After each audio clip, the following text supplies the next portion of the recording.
এবং মৎস্য সংরক্ষণ আইন 1950-এর সংশ্লিষ্ট ধারায় এই জালগুলো আমরা বিনষ্ট করে এবং যার কাছ থেকে এগুলো জব্দ করা হয়েছে তাকে 5,000 টাকা জরিমানা করা হয়েছে। আর মৎস্য সম্পদ রক্ষায় উপজেলা প্রশাসন এবং মৎস্য অধিদপ্তরের এই কার্যক্রম চলমান থাকবে। আমাদের টাঙ্গাইলের বিজ্ঞ জেলা ম্যাজিস্ট্রেট এই বিষয়ে সুনির্দিষ্ট নির্দেশনা প্রদান করেছেন। দেশীয় মৎস্য সম্পদ রক্ষায় আমাদের এই অভিযান প্রতিনিয়ত চলমান থাকবে। দেলদুয়ার উপজেলা নির্বাহী অফিসার জনাব সাব্বির আহমেদ, উনি যে আজকের এই মোবিল কোর্টের মাধ্যমে এই নিষিদ্ধ জালটি যে করেছে তার জন্য ইয়ানো মহোদয়কে ধন্যবাদ। অবশ্যই এটা দেশের স্বার্থে কাজে লাগবে।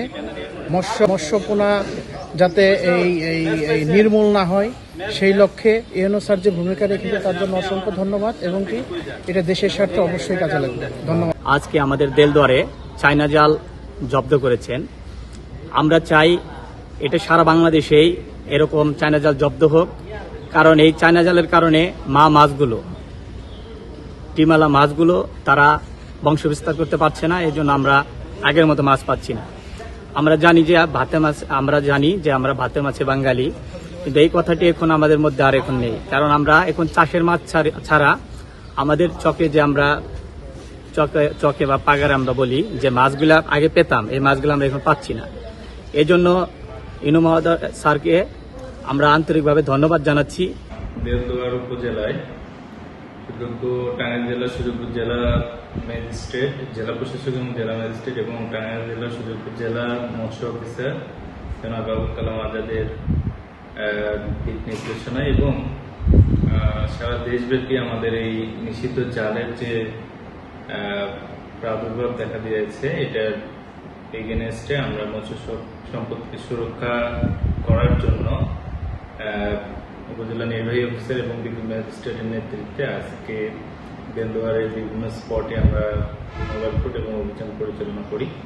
শুরুতে আমরা দেলদুয়ার সরকারি কলেজের পাশে পিকনিকোলা বিলে অভিযান পরিচালনা করে 20টি নিষিদ্ধ ঘোষিত চায়না দুয়ারি জাল জব্দ করে বিনষ্ট করা হয়। এরপর আমরা গোপন তথ্যের ভিত্তিতে একজন জাল বিক্রেতার গোডাউনে আমরা অভিযান মোবাইল কোর্ট পরিচালনা করা হয় আমাদের টিমে। সেখানে আমরা 113টি চায়না দুয়ারি জাল জব্দ করতে পেরেছি।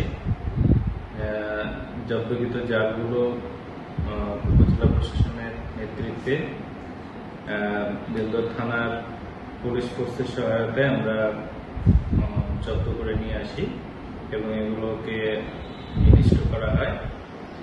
সাথে সাথে একজনকে 5,000 টাকা জরিমানা করা হয় মৎস্য সুরক্ষা ও সংরক্ষণ আইন 1950-এর সংশ্লিষ্ট ধারায়।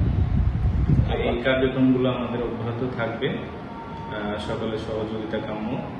এবং দেশীয় প্রজাতির যে মাছ আমাদের কমে যাচ্ছে, এটা একটা ইতিবাচক ভূমিকা রাখবে এই কমে যাওয়ার হাত থেকে। ধন্যবাদ।